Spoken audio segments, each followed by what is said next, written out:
Let's talk about scurvy on the carnivore diet.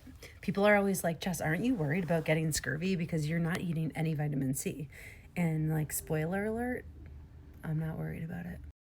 The fact is that vitamin C and glucose actually compete for the same receptors in the body. So, what do you think happens when you take glucose out? The need for vitamin C actually goes way down. Plus, if you're eating organs and you're eating fresh meat, you're getting vitamin C and it's in much more of a bioavailable form, which just means that your body is able to absorb it much easier because you're not pairing it with things like sugar and carbs. Long story short, I'm not worried about scurvy. I'm not worried about getting vitamin C in.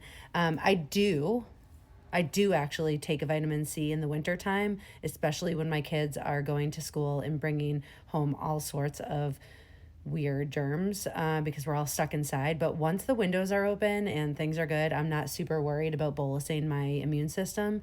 I just kind of take it just in case, and I get the Paleo Valley vitamin C complex, and that makes me feel good, like I'm kind of covering all bases. But I'm not worried about eating fruit just to get vitamin C in.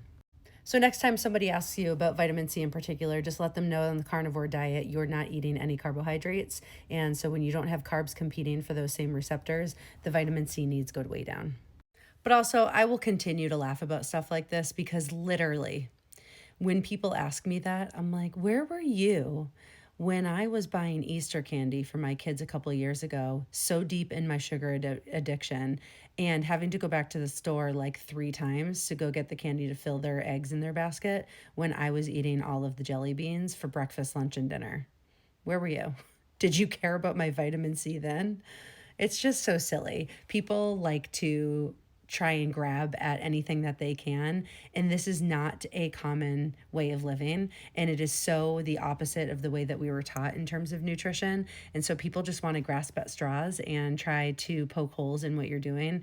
And just ask them those questions. Some of them are asking in a very kind way, but most of the time I'm like, you didn't care about my vitamin C needs back then. Why do you care now?